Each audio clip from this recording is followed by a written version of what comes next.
وَكَمْ أَهْلَكْنَا قَبْلَهُمْ مِنَ الْقُرُونِ۔ اللہ فرماتے ہیں میری زمین پہ عداوت نہ کرو، فساد نہ مچاؤ، قتل نہ کرو، خون نہ بہاؤ، ناحق لوگوں کا خون نہ بہاؤ۔ اللہ پاک کی زمین ہر روز صبح کو عرض کرتی الہی لوگ مجھ پہ زنا کر کے چلتے ہیں، بدماشی کر کے چلتے ہیں، اجازت دے میں لقمہ بنا کر نگل جاؤں۔ مجھے اپنے اوپر ان کا چلنا پسند نہیں، مجھے اچھا نہیں لگتا۔ ہر روز آواز لگاتی ہے ظالمو، بدکارو، بدماشو، میرے اوپر دندناتے پھرتے ہو، ایک نہ ایک دن میرے اندر آؤ گے، تمہیں پتہ چل جائے گا کہ میں تم کو کتنا دشمن رکھتی تھی۔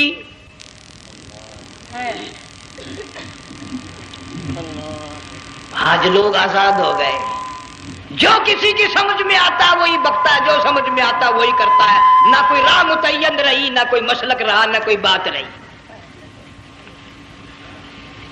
جناب مدنی کریم صلی اللہ تعالی علیہ وسلم کا بڑا عظیم تر صحابی ہے، بہت بڑا جرنیل ہے، سیدنا معاذ ابن جبل رضی اللہ تعالی عنہ مدینے پاک میں بیمار ہے، آخری وقت ہے، دعا کرو اللہ ہم سب کو مدینے کی موت عطا فرمائے۔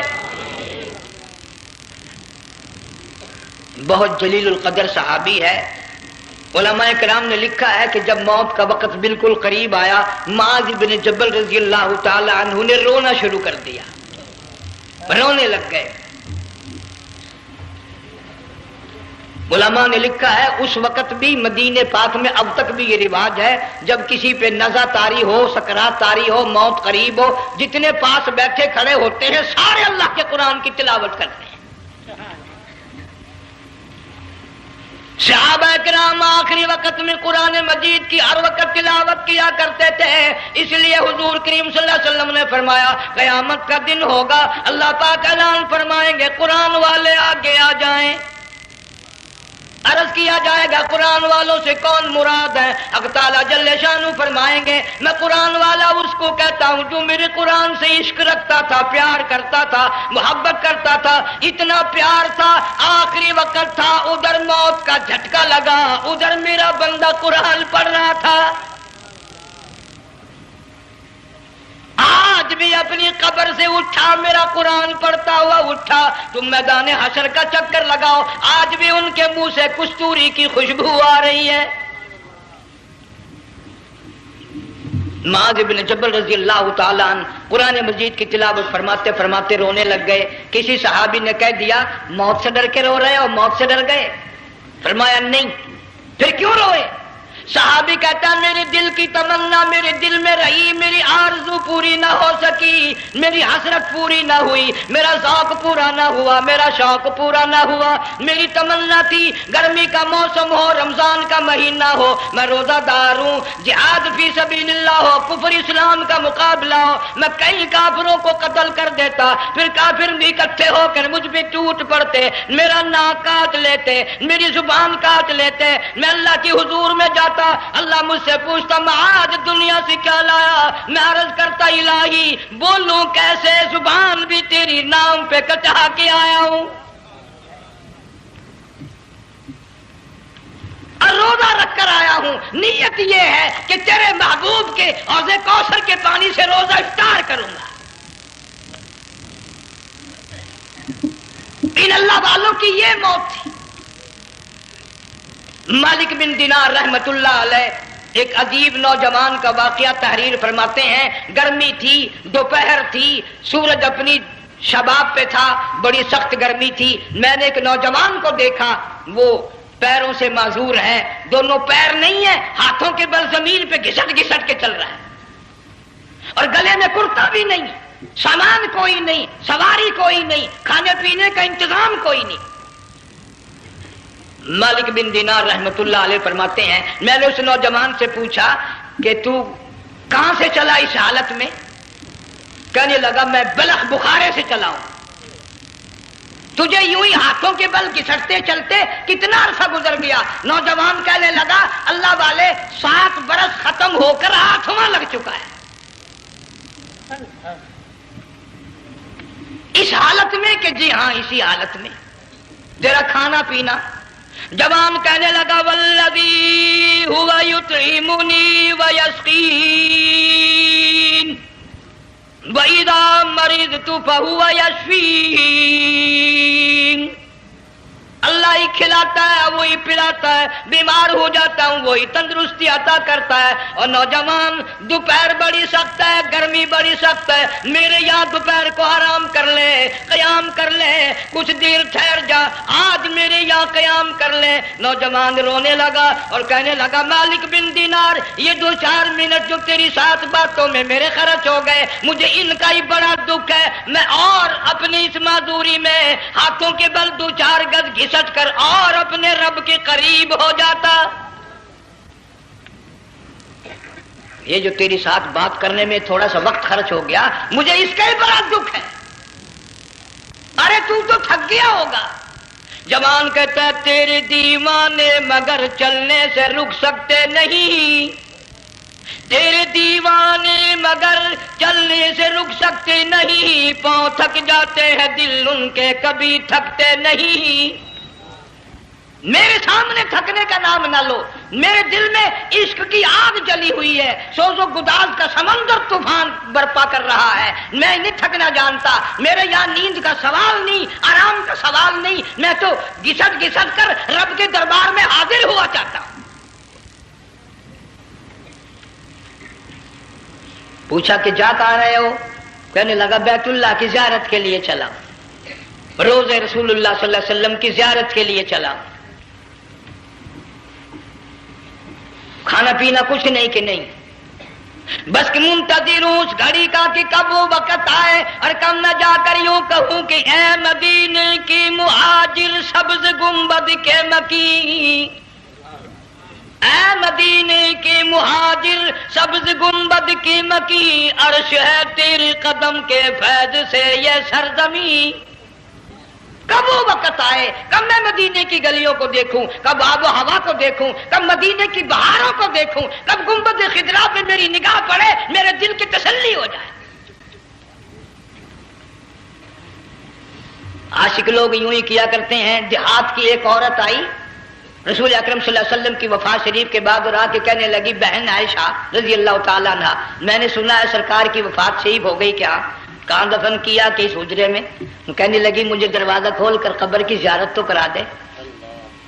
عورت صاحب دیہات کی رہنے والی چوکھٹ پہ کھڑی ہو کے کہنے لگی آقا جب بھی آتی تھی زبان تیری ہوتی تھی, قرآن خدا کا سنتی تھی, مسائل پوچھتی تھی, زیارت کرتی تھی, اب یہ زندگی اچھی نہیں لگتی, میں تیرے قدموں میں مرنا چاہتی ہوں. علماء نے لکھا ہے ایک چیخ ماری, چوکھٹ پہ گر کر جان دے دی. سبحان اللہ. مالک بن دینار رحمت اللہ علیہ فرماتے میں بھی اس سال حج کے لیے گیا, مینا میں میں نے دیکھا کہ بڑا مجمع لگا ہوا ہے ایک جگہ, تو میں بھی گیا کہ یہ لوگ کیوں اکٹھے ہیں. میں نے لوگوں میں سے جھانک کر دیکھا تو وہی نوجوان بیٹھا ہے جس کو میں نے دوپہر کے وقت دیکھا تھا. وہی حالت ہے, گلے میں کرتا نہیں, گٹھڑی نہیں, تھیلا نہیں, سامان نہیں, اور رو رو کے یوں کہتا مولا آج کسی نے دمبے کی قربانی دی, کسی نے بکری کی قربانی دی, کسی نے اونٹ کی قربانی دی, کسی نے گائے کی قربانی دی. میں فقیر ہوں, میں مسکین ہوں, میں بالکل مفلس اور نادار ہوں, میرے پاس تو یہ میری جان ہے, میں اس کی قربانی دیا چاہتا ہوں, قبول فرما. ہزاروں لاکھوں لوگوں کے سامنے ایک چیخ ماری اور مینا میں جان دے دی. اس حالت میں ان اللہ والوں کا آخری وقت آتا ہے.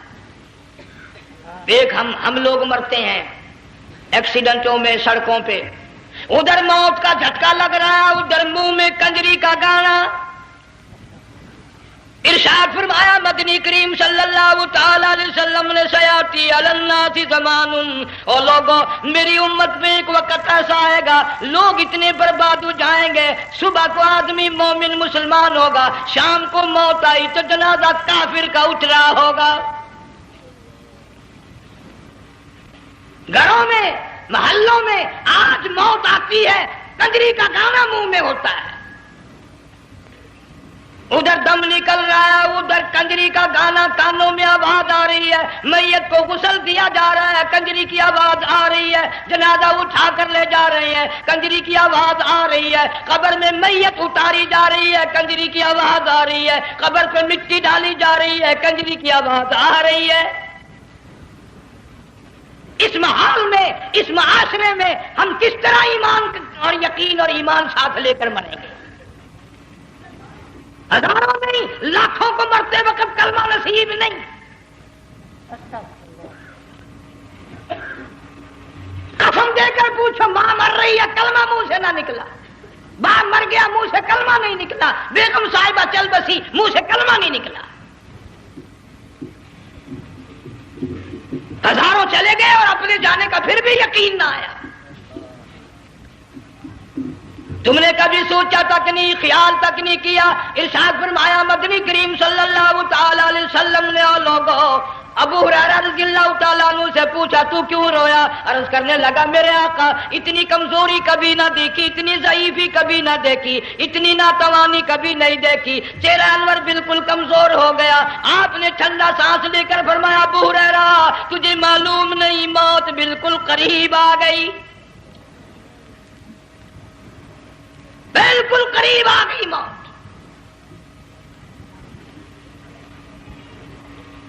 تیری ایک انگلی پکڑ کر اگر کوئی مروڑ دے کتنا دکھ ہوگا، درد ہوگا، ہائے ہائے ہائے۔ جنگ والوں کبھی تم نے سوچا نہیں 360 رگیں ٹوٹیں گی کیا حال بنے گا، اعضاء چھوٹیں گے، سر کے بالوں سے لے کر پیروں کے ناخنوں تک ہر جوڑ کو توڑ کے رکھ دیا جائے گا، وزیروں، سفیروں، امیروں، حسینوں، جمیلوں، تمام کے جوڑوں کو اکھاڑ کے رکھ دیا جاتا ہے۔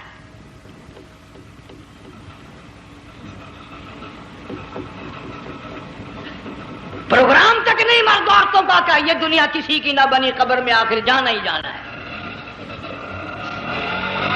علماء کرام نے لکھا ہے کہ حضرت عیسیٰ علیہ السلام کے پاس لوگ آئے اور کہنے لگے نئی نئی قبروں سے مردے زندہ کر کے دکھاتے ہو، آؤ ہم ایک پرانی قبر پہ لے کے چلتے ہیں، مردہ زندہ کر کے دکھاؤ۔ عیسیٰ علیہ السلام تشریف لے گئے، فرمایا قم باذن اللہ، ایک نوجوان زندہ ہو کر قبر سے نکل کر سامنے آ کر کھڑا ہو گیا۔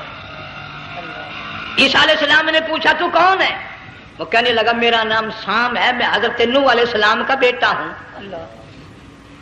تو پیغمبر کا دماغ تو پیغمبر کا ہوتا ہے نا۔ فرمایا تجھے تو بڑا عرصہ قبر میں گزر گیا، کتنے ہزار سال قبر میں گزر گئے؟ کہ جی ہاں۔ عیسیٰ علیہ السلام نے فرمایا یار ملاقات تو اللہ نے کرائی دی، قبر کا کچھ حال تو بتا کیا بنتی ہے، قبر کا کچھ ماحول بتا، قبر کی خبر بتا۔ علماء کرام نے لکھا وہ نوجوان رونے لگا اور کہنے لگا عیسیٰ علیہ السلام تو قبر کی خبر پوچھتا ہے، قبر کا حال پوچھتا ہے، قبر کا ماحول پوچھتا ہے، قبر کا معاملہ مجھ سے پوچھتے ہو، آپ مجھ سے پہلے یہ کیوں نہیں پوچھتے کہ موت کا جھٹکا کتنا شدید ہے؟ نوجوان رو کے کہنے لگا عیسیٰ علیہ السلام کتنے ہزار سال میری موت کو گزر گئے، پر مالک کائنات کی قسم آج تک میرا منہ کڑوا ہے۔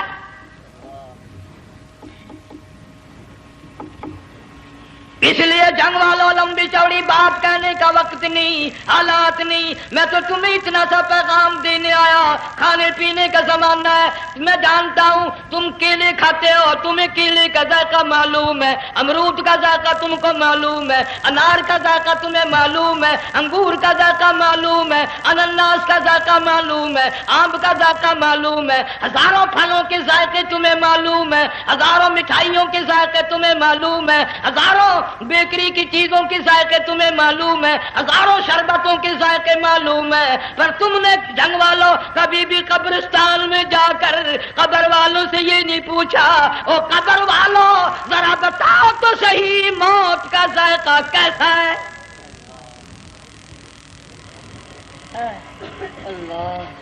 تم نے چکھا نہیں، جنہوں نے چکھا وہ بتانے نہ آئے کیسا ذائقہ ہے۔ اس لیے قرآن کہتا کلا اذا بلغت التراقی وقیل من راق، وظن أنه الفراق والتفت الساق بالساق إلى ربك يومئذ المساق. بادشاہ ہو، امیر ہو، وزیر ہو، فقیر ہو، غریب ہو، رگیں ٹوٹیں گی، موت آئے گی، اور جس کی آئی تمہیں معلوم نہیں کس طرح آئی، کس حال میں آئی. جن کے دلوں میں ان باتوں کا خیال آیا، خدا کی قسم صحابہ کرام میں سے اتنے رویا کرتے تھے آنکھیں ختم ہو گئی. جناب فاروق اعظم رضی اللہ تعالیٰ عنہ کو کسی نے دیکھا رو رہے ہیں، بے تحاشا رو رہے ہیں. پوچھ لیا بڑا بہادر پہلوان فاروق تجھے کیا ہوا، اتنا کیوں رویا؟ فرمانے لگے تمہیں معلوم نہیں، قبر کا اندھیرا یاد آ گیا.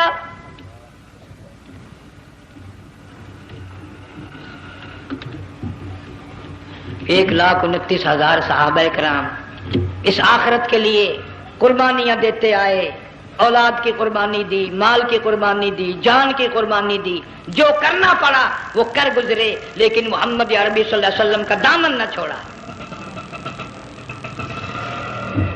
اسی لیے ہر سال اللہ پاک جل شانہ نے اس امت کو یہ موقع دیا کہ سنت خلیل پہ عمل کرتے کرتے قربانیوں کی یاد تازہ ہو جائے، قربانیوں کی یاد تازہ ہو جائے. قرآن کریم میں جا بجا ابراہیم علیہ السلام کا اللہ پاک نے ذکر خیر فرمایا، یوں فرمایا ہم نے ان کے بڑے امتحان کیے، بڑی آزمائش کی، وہ ساروں میں کامیاب ہوئے. تم ہر وقت اللہ سے یہ دعا کیا کرو اللہ ہمیں امتحان میں نہ ڈالے، آزمائش میں نہ ڈالے. ہم امتحان کے قابل نہیں. یہ ہمارے جو امتحان ہوتے ہیں ان میں نقل ماری جاتی ہے، تو اللہ امتحان لے گا تو نقل کیسے ماریں گے، کیسے کام چلے گا؟ جناب ابراہیم علیہ السلام کو اللہ پاک نے ہزاروں امتحان میں مبتلا کیا، ہزاروں آزمائشیں کی، فَأَتَمَّهُنْ سب میں کامیاب گیا، سب میں پاس نکلا. ایک آزمائش ایسی بھی آئی اللہ کی توحید کی وجہ سے، شرک کو مٹانے کی وجہ سے ابراہیم علیہ السلام کا سارا مصر فلسطین دشمن بن گیا. حضرت سارہ کو ساتھ لے کر چل دیے، ایک بیوی ساتھ ہے اکیلا دم میں. یہاں تو لوگ محلوں میں شہروں میں کہتے ہیں جی میں اکیلا ہی ہوں، میں کیا کروں. اگر خلیل کہتا کہ میں اکیلا ہوں تو آج قرآن میں اس کا ذکر خیر کیسے ہوتا؟ پرواہ نہ کی. وہ کہتا میرے لیے میرا اللہ کافی ہے. کون کہتا ہے میں اکیلا ہوں، میری ساتھ تو اللہ ہے. مصر سے گزرنے لگے، بادشاہ کے ملازموں نے بادشاہ کو جا کے بتایا بڑی خوبصورت عورت گزر رہی ہے تیرے حلقے سے، بہت بڑی خوبصورت عورت ہے. کہ ملازم پکڑ کے لے کے چلے تو عورت ساتھ حضرت سارہ رونے لگ گئی. خلیل میرا کیا بنے گا؟ پیغمبر کو اللہ کی ذات پر بڑا یقین ہوتا، فرمایا پرواہ نہ کر، میری آبرو میرے مولا کی آبرو ہے، چاہے جہاں چلی جا میری عزت کی حفاظت میرا اللہ کرے گا. فرمایا فاللہ خیر حافظا وہو ارحم الراحمین. پرواہ نہ کر، میں اس کا پیغمبر ہوں، نبی ہوں، چیخا میں جلا اس کے لیے، سارے دکھ اٹھاتا ہوں اس کے لیے، میری عزت کی حفاظت وہی کرے گا. محل میں جا کر حضرت سارہ کو بند کر دیا. بادشاہ نے بلوایا ہے عزت لوٹنے کے لیے، بادشاہ نے پکڑوا کر منگوایا ہے آبرو برباد کرنے کے لیے. بادشاہ کا ارادہ ہے سارا کی عزت کو برباد کرنے کا، اور اللہ کا پروگرام ہے سارا ادھر آ، اس محل میں ایک معصوم بچی ہے جس کا نام ہاجرہ ہے، میں اس کو اتنا پسند کرتا ہوں، اللہ فرماتے ہیں اس کے پیٹ سے اسماعیل ذبیح اللہ کو پیدا کرنا چاہتا ہوں، اس کی نسل سے حبیب اللہ کو لانا چاہتا ہوں. آج تک کسی کی انگلی اس کی طرف نہیں اٹھی. سارا محل میں آؤ، اس کو آ کر ساتھ لے جاؤ تاکہ میرے ذبیح اللہ کی پیدائش کا معاملہ بن جائے. بادشاہ کا ارادہ ہے آبرو برباد کرنے کا، اللہ کا ارادہ ہے ہاجرہ کی آبرو بچانے کا. فرمایا وَيَمْكُرُونَ وَيَمْكُرُ اللَّهُ وَاللَّهُ خَيْرُ الْمَاكِرِينَ. اس نے بھی تدبیر بنائی، میں خدا نے بھی تدبیر بنائی۔ بادشاہ آیا حضرت سارہ کے قریب برائی کا ارادہ کر کے۔ مفسرین نے لکھا ہے حضرت سارہ نے فرمایا مجھے 2 رکعت نماز پڑھنے دے۔ یہاں سے پتہ چلا کوئی پاک دامن عورت، کوئی نیک بیٹی اگر غنڈوں میں بدماشوں میں پھنس جائے، عزت بچانے کا طریقہ یہ ہے وضو کر کے اللہ کے سامنے نیت تو باندھ، تیری عزت کے لیے وہ فرشتے بھیجے گا۔ علماء کرام نے لکھا ہے کہ ایک جہاز سمندر میں چل رہا ہے، طوفان آیا، جہاز تختہ تختہ ہو گیا، کچھ لوگ غرق ہو گئے، ڈوب گئے، کچھ تختوں پہ بہ کر کے چلنے لگے۔ ایک عورت گود میں بچہ ہے، ایک حبشی نوجوان دوسرے تختے پہ بیٹھا ہوا جاتا ہے۔ اس نے عورت اکیلی دیکھ کر اپنا تختہ چھوڑ دیا اور بدماشی کے ارادے سے عورت کے تختے پہ آ بیٹھا۔ تم جنگ والے سوچ رہے ہوگے کہ ڈوبتے وقت بھی باز نہ آئے، یہ سیلاب آتے ہیں لوگ بدماشیوں سے باز آئے؟ ڈوب گئے مگر باز نہ آئے، بغیرتی لوگ کرتے ہی رہے۔ علماء کرام نے لکھا حبشی نوجوان نے عورت کا بچہ چھینا سمندر میں پھینک دیا۔ عورت روئی اور کہنے لگی میرے اللہ بیٹھی رہتی ہوں، عزت جاتی ہے، حرکت کرتی ہوں، ڈوب جاؤں گی۔ میں نے سنا ہے سمندر کی گہرائیوں سے تو نے یونس علیہ السلام کی سنی تھی، میں تو پانی کے اوپر بہ رہی ہوں، مولا میری آبرو بچا، میرا ایمان بچا، میری عزت بچا، تیرے سوا میری سننے والا کوئی نہیں، لا الہ الا انت سبحانک انی کنت من الظالمین۔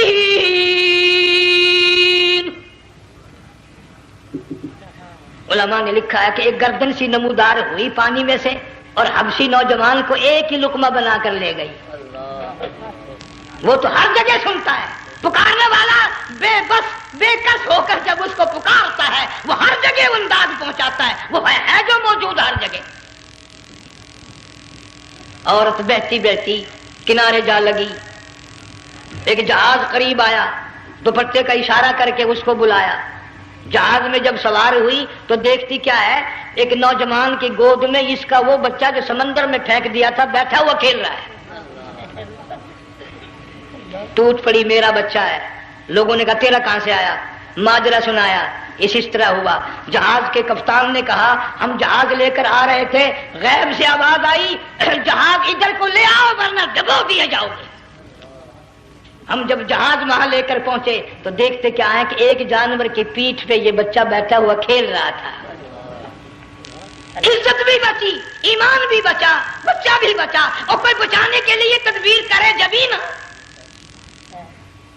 حضرت سارہ نے نماز پڑھ کر بد دعا کر دی، بادشاہ کے سارے بدن میں درد ہونے لگا۔ پیغمبر کا سارا گھر بڑا کریم ہوتا ہے، جب اس کو درد نے ستایا نا کہنے لگا میں وعدہ کرتا ہوں تجھے کچھ نہیں کہوں گا، میرے لیے دعا کر دے۔ اب اگر کوئی جنگ کا ہوتا یا میں ہوتا کہتا دفع ہو تیرے واسطے دعا کا دی، لیکن حضرت سارہ نے پھر جولی پھیلا دی، مولا وعدہ کرتا ہے بدماشی سے توبہ کرتا ہے، اس کو تندرستی عطا فرما دے۔ اللہ نے تندرستی عطا کر دی۔ وہ پھر کہنے لگا لو ایسی حسین عورت کب ہاتھ آئے گی، پھر برائی کے لیے تیار ہو گئے۔ یہاں سے پتہ چلا کہ یہ جو گنڈے بدماش ہوتے ہیں ان کی قسم کا بھی کوئی یقین نہیں۔ اگلے دن ایک آدمی نے قسم کھائی تو اس کے خلاف کرنے لگا۔ لوگ کہنے لگے کہ تو نے قسم کھائی تھی، قرآن اٹھایا تھا، اب کیا تھی گیا بل ڈٹھی ہوئی مسجد سی، پاٹیا ہوا قرآن سی،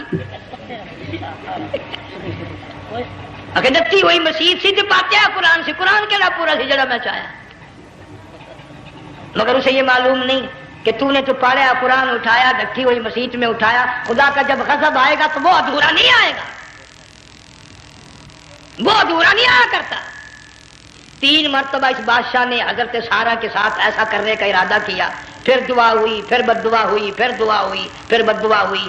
آخر کار کہنے لگا اپنے ملازموں کو کہ ہوئے بدماش ہو، عورت کے روپ میں کسی بلا کو پکڑ کے لائے ہو، کسی جن بھوت کو لے آئے ہو، اور کہنے لگا تو چلی میرے محل سے جلدی چلی جا، اور جاتے جاتے وہ کہا کہ یہ تیری خدمت کیا کرے گی، یہ بچی میرے محل میں ہے، اس کو ساتھ لے جا۔ حضرت سارہ کو، ہاجرہ کو ساتھ کر دیا۔ سیانی ہو گئی، حضرت ابراہیم علیہ السلام سے نکاح کر دیا، اسماعیل علیہ السلام پیدا ہو گئے۔ اللہ میاں جب حضرت ابراہیم علیہ السلام چومتے ہیں، چاٹتے ہیں، ماتھے پہ بوسے دیتے ہیں، اٹھاتے ہیں، پیغمبر کا بیٹا، خود بھی نبی اور آل میں آنے والا نبی، کالی کملی والا صلی اللہ علیہ وسلم، کتنا حسین چہرہ ہوگا۔ اللہ میاں نے پھر آزما لیا، حکم دیا کہ اس ہاجرہ کو، اسماعیل کو، دونوں ماں بیٹوں کو وہاں چھوڑ کے آ جہاں سینکڑوں میل میں پانی کوئی نہیں، آدمی کوئی نہیں، رستہ کوئی نہیں، گھاس کوئی نہیں، پتا کوئی نہیں، جہاں بیت اللہ ہے یہاں کے بارے میں حکم دیا، چھوڑ کے آ۔ اور اگر آپ کو نیند نہیں آئی تو مزہ آئے گا، اللہ نے یہی فرما دیا، بتانا نہیں ہے کہ میں نے حکم دیا ہے۔ خدا حافظ نبی نہیں کہتا اپنی بیوی کو۔ آج لوگ ہر بات میں کہہ دیتے ہیں ہمارے پیروں کو پتا کل کو کیا ہوگا، ہمارے فقیروں کو پتا ہے پرسوں کیا ہوگا۔ اور بڑی مدت کی بات ہے، یہی موسم تھا، چماسا گرمی تھی، انارکلی لاہور سے ہم کئی ساتھی گزر رہے تھے، فٹ پاتھ پہ بیٹھا ایک ملنگ، چاروں طرف لوگ کھڑے، بڑا مجمع، کافی دنوں کی تو بات ہو گئی، ہاتھوں کی لکیر دیکھ کر لوگوں کی تقدیر بتا رہا تھا۔ کسی کو کہتا تھا تجھے بڑی اونچی پوسٹ ملے گی، کسی کو کہتا تھا تیری شادی بڑی فرسٹ کلاس لیڈی سے ہوگی۔ وہ بابو تو کوڈا ہی ہو جاتا تھا، لیڈیوں پہ بڑے مرائے لیڈے، کوئی کام نہیں، رات دن بس لیڈیوں کے پیچھے ہی پھرنا ہے۔ میں نے اپنے ساتھیوں سے کہا، میں نے کہا میں بھی تقدیر پوچھتا ہوں اپنی۔ کہنے لگے شرارت ہو جائے گی، میں نے کہا ساری دنیا پر ہاتھ دکھا رہی ہے، کوئی شرارت نہیں، میرے ہاتھ میں شرارت ہے۔ 1 روپیہ لے رہا تھا وہ، میں بھی لوگوں میں گھستا گھساتا، بھیڑ میں سے اوپر نیچے ہی ہوتا ہوتا میں بھی پہنچ گیا، اور دونوں گھٹنے میں نے زمین پہ رکھ دیا، روپیہ ہاتھ میں نے اس کے لے کر کہا، میں کہ ملنگ جی اگر اب دیکھا میری شادی ہو جائے گی کہ نہیں۔ اب اس نے دیکھ کے میری طرف کہنے لگا، اس نے سوچا کہ یہاں اچھے بھلے کو نہیں ملتی پاکستان میں، اسے کون دے گا؟ اچھی طرح میرا ہاتھ دیکھا بھی نہیں، جھٹک کے کہنے لگا نو تیری شادی نہیں ہونی ہے۔ میں کیا کھوتے تیرے باپ کے 8 بچے کھیل رہے ہیں۔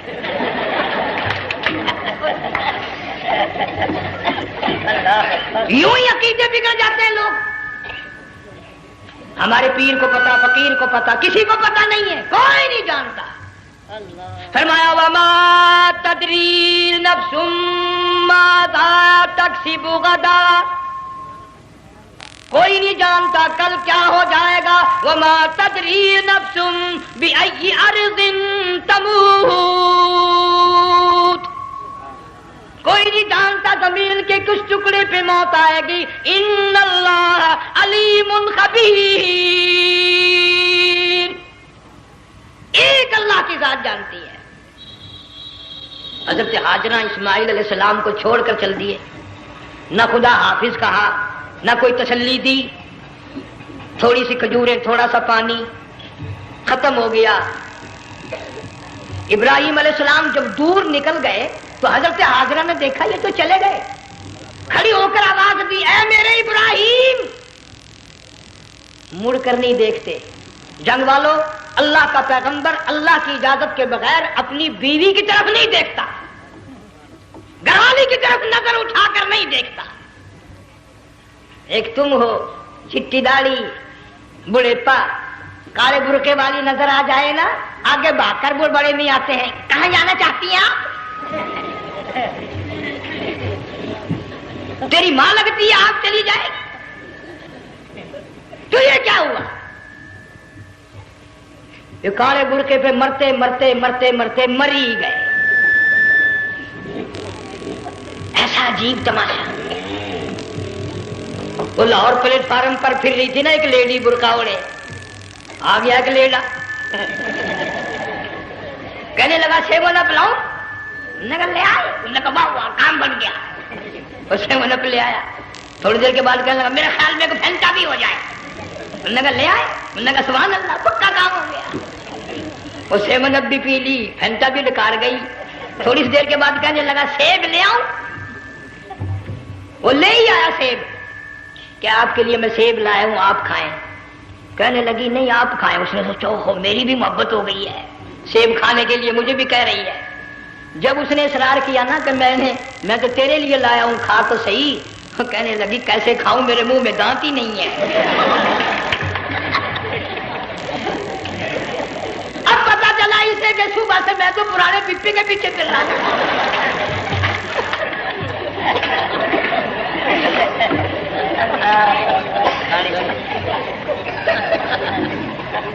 صرف برقع دیکھا چل دی۔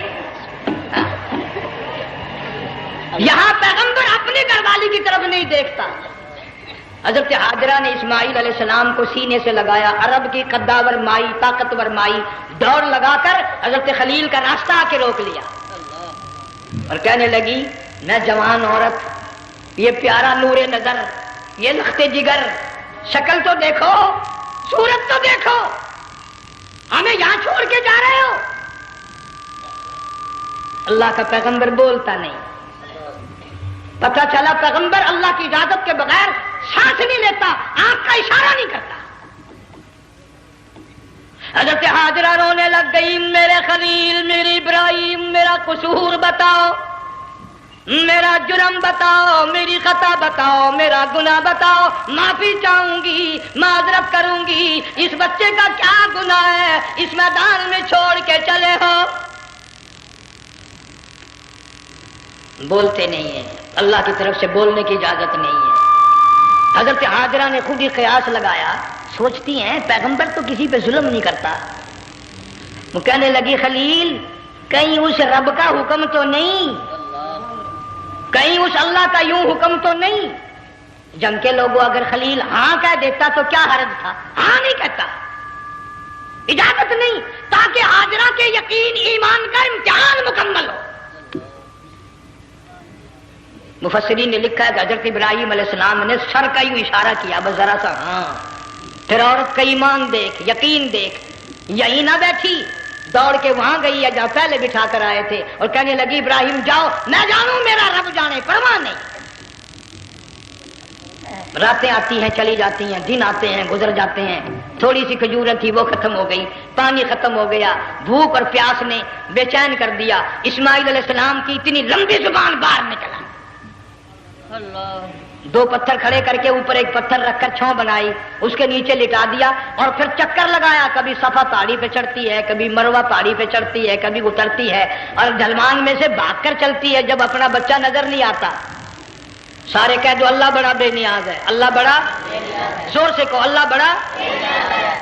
کسی کے 500 سال کے سجدے رد،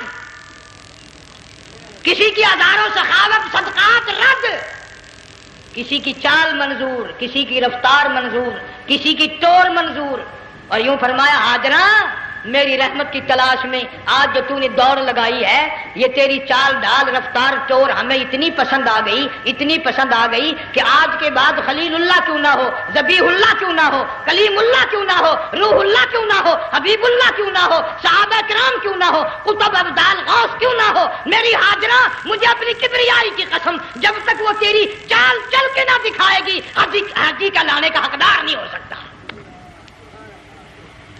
تیری رفتار اسے چلنی پڑے گی۔ فرمایا ان الصفا والمروۃ من شعائر اللہ فمن حج البیت او اعتمر فلا جناح علیہ ان یطوف بہما ومن تطوع خیرا فإن اللہ شاکر علیم۔ ساتویں چکر میں آواز سی آئی، اب رو پڑی حضرت حاجرہ، کہنے لگی میرا بچہ اگر چل بسا میں پھر کیا کروں گی؟ سن لی میں نے آواز۔ آپ کی کیا دیکھتی ہے؟ اسماعیل علیہ السلام کی نرم و نازک ایڑیاں جس زمین پہ رگڑی گئی تھی وہاں سے چشمہ جاری کر دیا۔ حضرت حاجرہ نے پی لیا، بھوک بھی ختم ہو گئی، پیاس بھی ختم ہو گئی، بچے کو بھی پلایا۔ اللہ تعالیٰ نے خانہ کعبہ کی بنیاد ڈال دی، ایسے گھر کی بنیاد ڈالی۔ حضور صلی اللہ علیہ وسلم فرماتے ہیں 500 سال کی عبادت ایک طرف اور بیت اللہ پہ ایک نگاہ یوں ڈالنا ایک طرف، 500 سال کی عبادت کا وہ ثواب نہیں جو ایک نظر خانہ کعبہ پہ ڈالنے کا ثواب ہے۔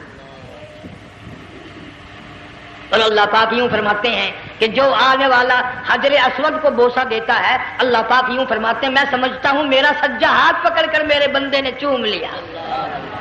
جو غلاف کعبہ کو پکڑ کر مانگتا ہے اللہ فرماتے ہیں میں یہ سمجھتا ہوں میرا دامن پکڑ کے مانگ لیا. جو مقام ملتزم پہ لپٹ کے مانگتا ہے اللہ فرماتے ہیں میں سمجھتا ہوں میری چوکھٹ پہ پڑھ کے مانگ لیا. اور فرمایا لوگوں یہ جو آنے والے آئے ہیں یہ رشتہ داروں کے مہمان نہیں, عزیزوں کے مہمان نہیں, دوستوں کے مہمان نہیں, میں خدا میزبان ہوں, یہ میرے مہمان ہیں. آج ان کی دعاؤں پہ آمین کہو. فرشتوں کو حکم ہوتا ہے ان سے مصافحہ کرو. مگر اللہ تعالیٰ سب کو توفیق دے کہ حج مکمل کر کے آئیں اور سب کا حج قبول فرمائے. میرے علاقے میں کئی سالوں کی بات ہے پرانی, جب کوئی حاجی تھا, ایک آدمی حج کر کے آیا. میں دوپہر کو اس کو ملنے گیا تو زور کی نماز کا وقت آیا, میں اٹھ کے چلا گیا نماز پڑھنے. پھر عصر کی نماز کا وقت آیا, میں اٹھا اور نماز پڑھ کے آ گیا. میں نے اس حاجی کے لڑکے سے پوچھا, میں نے کہا حاجی صاحب نے نماز یہیں پڑھی؟ تو کہنے لگا جی ابھی شروع نہیں کی, سفر کے تھکے ہوئے ہیں نا, 2-4 دن کے بعد شروع کریں گے. شکر ہے پہلے لوگ جھوٹ نہیں بولا کرتے تھے. ہاں آج کل کا ہوتا نا تو وہ کہہ دیتا ہے جی یہ تو کئی وقت کی کتھی پڑھ کر بیٹھے ہیں. تو پھر مولوی تھا نا, میں بیٹھ گیا حاجی کے پاس. باتوں میں اس کو لے آیا, یہی میں نے کہا حاجی صاحب نماز نہیں پڑھی؟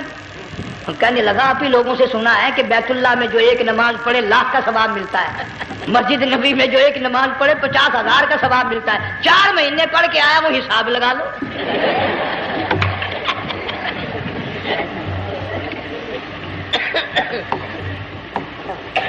مسائل سیکھتے نہیں, ارکان اور آداب بیت اللہ کے سیکھتے نہیں. ڈی سی کے دفتر میں اگر جانا ہو کئیوں سے پوچھے کیسا جاؤں, کس طرح درخواست دوں, کیسے کہوں, کیسے کھڑا ہوں, کیسے بیٹھوں, کیا عرض کروں. اور اللہ کے دربار میں ہم جاتے ہیں اور سیکھ کرنے جاتے ہیں. یہ خوف نہیں کہ اگر بے ادبی ہوگی تو مارا جاؤں گا. اللہ تبارک و تعالیٰ جل شانہ نے اسماعیل علیہ السلام کی نرم و نازک ایڑیوں سے بنیاد ڈال کر خانہ کعبہ کی, اللہ نے ہمیں یہ کعبہ دیا, گناہوں کی معافی مانگنے کے لیے وہاں جاؤ, اللہ تبارک و تعالیٰ کے دربار میں حاضر ہو کر مانگنے کے لیے یہاں جاؤ. ارشاد فرمایا مدنی کریم صلی اللہ تعالی علیہ وسلم نے جو آدمی صحیح ارکان حج کے ادا کر کے واپس جاتا ہے اس طرح واپس آتا ہے گویا آج ماں کے پیٹ سے پیدا ہوا. پہلے لوگ یوں ہی حج کیا کرتے تھے, یوں ہی قربانیاں کرتے تھے. اب تو ہر چیز کی لوگ آسانی تلاش کرتے ہیں. پچھلے بقرعید کے موقع پر ہمارے مسجد میں ایک آدمی مجھے کہنے لگا اگر کوئی غریب آدمی مرغی کی قربانی دے دے تو لگ جائے گی. میں نے کہا تو مکھی مار دے انشاءاللہ وہی لگ جائے گی. سارے کام ٹیڑھی ہو گئے, نیچے نیچے نیچے نیچے کو چلے آ رہے.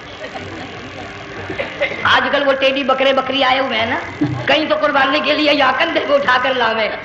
اب بتاؤ یہ گوشت بانٹے گا یا کھاوے گا یا فریج میں رکھے گا, کیا کرے گا؟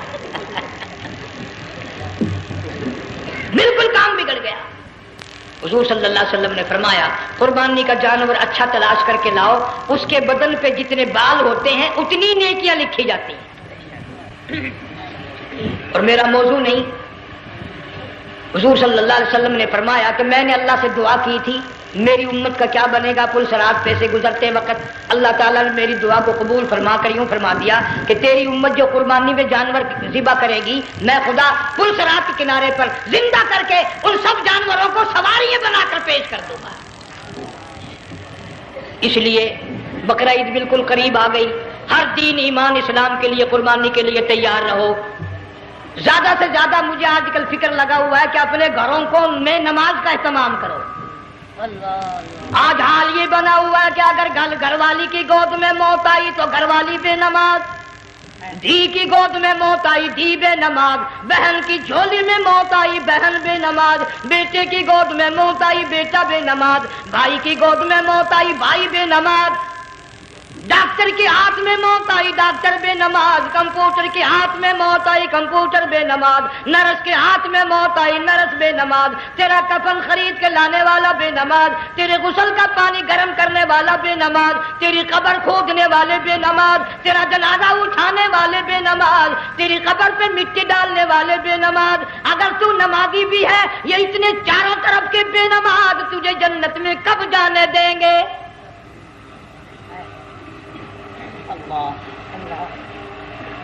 اس بچی کا فکر کیوں نہیں کرتا؟ کلاس میں فیل ہو جائے تجھے دکھ لگتا ہے میری بچی فیل ہو گئی، ساری عمر نماز نہ پڑھے تجھے کبھی درد نہیں ہوا کہ جہنم کے انگاروں میں جلے گی؟ بیوی ایک دن تیرا کہنا نہ مانے آگ لگ جاتی ہے، ساری عمر نماز نہ پڑھے بے ایمان تجھے کبھی آگ نہیں لگی۔ اس گھر سے تیرا جنازہ نکلے گا، اس گھر سے تیری میت اٹھے گی جس گھر میں تو نے سارے بے نماز پیدا کر رکھے ہیں، سارے بے نماز اکٹھے کر رکھے ہیں، کس طرح ایمان کلمہ ساتھ لے کر جائے گا؟ اس لیے اپنے ماحول میں، اپنے گھر میں بچیوں کو، بہنوں کو پیار سے، محبت سے، بڑے عقیدت سے ان کو نمازی بنا، تاکہ مرنے کے بعد جب تیرا جو بیٹی بہن منہ دیکھنے آئے تو نمازی تو تیرا منہ دیکھنے آئے، تیرا منہ دیکھنے بھی سارے بے نمازی آئے، تجھے کیا فائدہ ہوگا؟ اللہ سبحانہ و تعالی ہم سب کو ہمارے گھر کے ماحول کو نمازی بنائے۔ مفتی صاحب اس دنیا فانی سے رخصت ہو گئے، تشریف لے گئے، جان سارا بے وارثہ ہو گیا۔ مفتی صاحب ہی کا مدرسہ ہے، یہ مفتی صاحب ہی کے بچے ہیں، ان بچوں کی سرپرستی کرو، ان کا اکرام کرو، ان کی عزت کرو، جامعہ حلیمیہ کی خدمت کرو۔ بقرہ عید کا موقع آ رہا ہے، وہ تو نہ جانے کس طریقے سے اپنا کام چلاتے تھے، ہزاروں لوگوں سے ان کے تعلقات تھے، یہ بچے ہیں، نیا کام ہے۔ اللہ سبحانہ و تعالی ہر خدمت گزار کو دو جہان میں سرخ روئی عطا فرمائے۔ بڑی اچھی اچھی کیسٹیں آپ کو یہاں سامنے سے ملیں گی اپنے گھر کا ماحول بنانے کے لیے۔ پیغمبر کی دعا سے پہلے نہ اٹھا کرو بھائی، ہائے ہائے، کوئی دنیا کا دین کا جس کو کوئی اللہ سے حاجت ہو بیٹھ جائے ایک منٹ کے لیے، درود شریف پڑھ کے دعا مانگو، اللہم صلی وسلم وبارک علی سیدنا و مولانا محمد وعلی آل سیدنا و مولانا محمد مبارک وسلم۔ یا اللہ قبلہ مفتی صاحب رحمہ اللہ کی قبر کو جنت کا باغ بنا، اللہ تعالیٰ ان کے گھر والوں کو صبر جمیل کی توفیق عطا فرما، اللہ پاک ان کی آل اولاد کو مفتی صاحب کا جانشین صحیح معنوں میں جانشین بنا، اس مدرسے کو آباد فرما، اللہ تعالیٰ سارے جنگ کی سرپرستی فرما، سارے شہر کو آباد فرما، ہر شر سے ہر فتنے سے سب کی حفاظت فرما۔ یا اللہ ہم سب کو سچا مسلمان پکا دیندار بنا، ہمیں اور ہماری اولاد کو نیک اور نمازی بنا۔ یا اللہ ہمارے گھروں کو نماز اور قرآن سے آباد فرما، کلمے اور ایمان والی موت عطا فرما۔ صوفی مولانا محمد یار صاحب رحمہ اللہ کی قبر کو جنت کا باغ بنا۔ یا اللہ تمام مسلمانوں کی بخشش فرما، ساری امت کی مغفرت فرما، ساری مخلوق پہ کرم اور فضل فرما۔ یا اللہ سارے پاکستان کی حفاظت فرما، پاکستان کے داخلی خارجی دشمنوں کو ذلیل و خوار کر دے۔ یا اللہ ہم سب کو یقین ایمان اپنے اندر پیدا کرنے کی توفیق عطا فرما، ظالم کے ظلم سے بچا، شریر کی شرارت سے بچا، مولا حاسدوں کے حسد سے بچا، فتنہ پردازوں سے ہم سب کی حفاظت فرما، بے اولاد کو اولاد عطا فرما، جن کے پاس بچیاں ہیں اللہ تعالیٰ نرینہ اولاد عطا فرما۔ اور میں تو کافی دنوں کے بعد آیا ہوں، پرانے دوستوں میں سے تھے قاری غلام محمد صاحب، سب کا رحمت اللہ علیہ، اللہ تعالیٰ ان کی قبر کو جنت کا باغ بنا، سب کو جوار رحمت میں جگہ عطا فرما۔ ہمارے بڑے بزرگ قبلہ درخواستی صاحب مدذلو یا اور جتنے بھی بیمار ہیں اللہ پاک صحت کاملہ عطا فرما، مجھے بھی پیر غلام حبیب صاحب اللہ تعالیٰ ان کو بھی صحت کاملہ عطا فرما، اور میں گناہ گار بھی اب تو سارا سال گزر گیا، اکثر بیماری رہتا ہوں، اللہ تعالیٰ صحت کاملہ عطا فرما، موت آئے تو کلمے اور ایمان والی موت عطا فرما۔ یا اللہ دو جہان کی سعادت عطا فرما، دو جہان کی ذلت اور رسوائی سے ہم سب کی حفاظت فرما، سب کے کاروبار میں روزی رزق میں خیر و برکت عطا فرما، جس کے ذمہ قرضہ ہو ادا کرنے کی صورتیں پیدا فرما، ہر پریشان حال کی پریشانی کو دور فرما، مشکلوں کو آسان فرما، تلخیوں کو راحتوں سے تبدیل فرما۔ یا اللہ مفتی صاحب کے بچوں کو صحیح معنوں میں مفتی صاحب کا جانشین بنا، جامعہ حلیمیہ کو قیامت تک کے لیے قرآن سنت کا مرکز بنا۔ ربنا تقبل منا انک انت السمیع۔ افغانستان کے مجاہدین کو ہمیشہ ہمیشہ کے لیے کامیاب فرما، جتنے لاکھوں طالب علم اللہ والے شہید ہو گئے سب کے درجوں کو بلند فرما، افغانستان کے سارے مجاہدین کو اللہ تعالیٰ کامیاب فرما، روسی، امریکی، یہودی، مرزائی، عیسائی، یہ جتنے منصوبے بنا کر مسلمانوں کو تباہ کر رہے ہیں یا اللہ ان سب منصوبوں کو برباد کر دے، ان کے تمام منصوبوں کو خاک میں ملا دے۔ صلی اللہ علیہ حبیبہ محمد وآلہ وصحبہ اجمعین برحمتک یا اللہ۔